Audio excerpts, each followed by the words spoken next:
शुरुआत कौन से वाले? देखिए, शेड्यूल हमने जारी कर दिया है। सुबह 10 बजे से हमारी सभाएं शुरू होंगी और हम कल इंशाल्लाह 6 सभाएं करेंगे।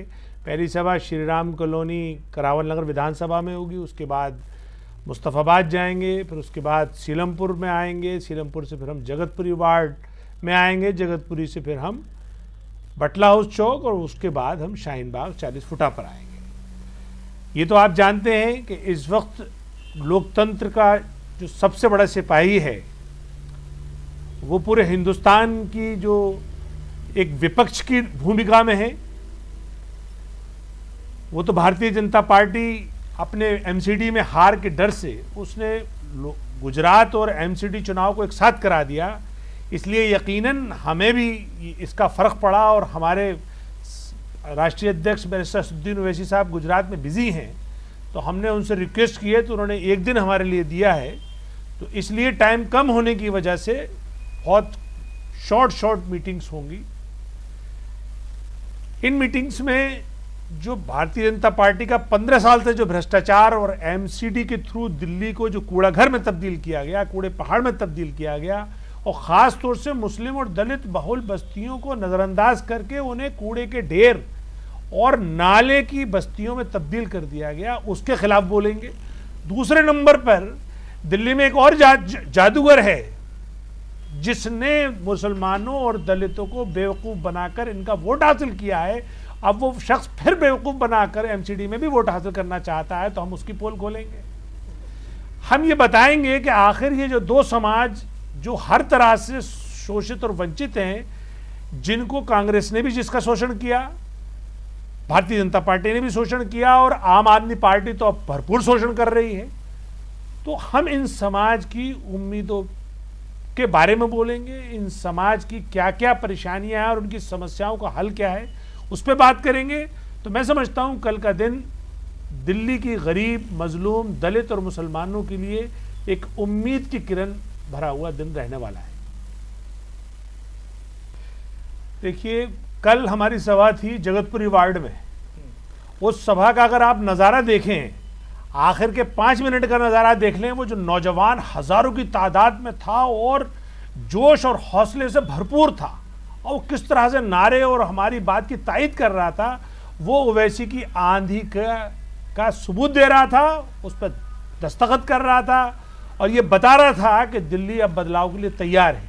क्योंकि हमने टेक्टिकली वो 15 सीटें चुनी हैं जहां पे कांग्रेस और आम आदमी पार्टी और भारतीय जनता पार्टी का अत्याचार है।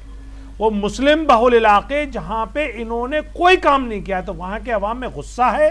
यकीनन उनके पास विकल्प नहीं था और आज विकल्प आ गया है, इसलिए वो ओवैसी साहब को हर तरह से अपनाने को तैयार है। तो ये एक आंधी है और नतीजे चौंकाने वाले होंगे। और जिस तरह से हमने हैदराबाद में 45 में से 44 जीती, इंशाल्लाह यहाँ पे भी 15 में से 15 जीत दर्ज करें।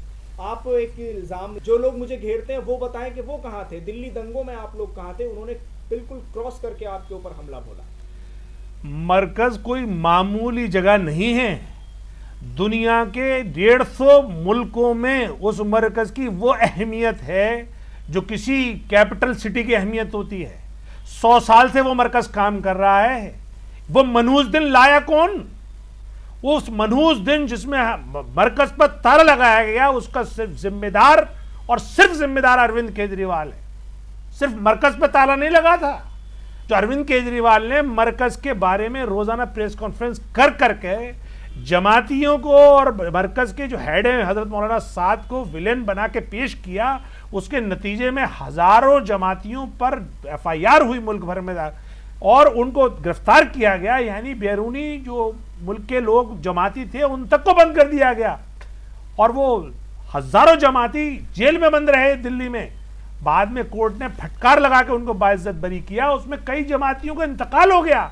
कई जमातियों का तो खाना ना मिलने की वजह से उनका शुगर लेवल इतना डाउन हो गया कि उनका जेल में इंतकाल हो गया। लेकिन इस अरविंद केजरीवाल का दिल नहीं पसीजा और ये शख्स बार बार प्रेस कॉन्फ्रेंस कर करके उनको विलेन बताता रहा, जबकि कोरोना जैसी महामारी पूरी दुनिया में थी। तो सवाल अब यह है कि जो 100 साल से मरकज अपनी आबोताब और शान के साथ काम कर रहा था, उसको टारगेट किसने बनवाया? उसको बंद किसने करवाया? उसको बंद करवाया अरविंद केजरीवाल ने। अब अरविंद केजरीवाल को कोई प्यादा ये कह दे कि मैं 1 साल उसमें बंद कराने के बाद मैं खुलवा रहा हूं, तो क्या वो अपने गुनाह से बरी हो जाएगा? दिल्ली की आवाम उससे हिसाब मांगेगी और अरविंद केजरीवाल और आम आदमी पार्टी को यह हिसाब देना होगा कि तुमने आखिर इतना बड़ा जुल्म क्यों किया, और अब इस जुल्म किया है तो अब इसकी सजा भुगतो। अभी हाल ही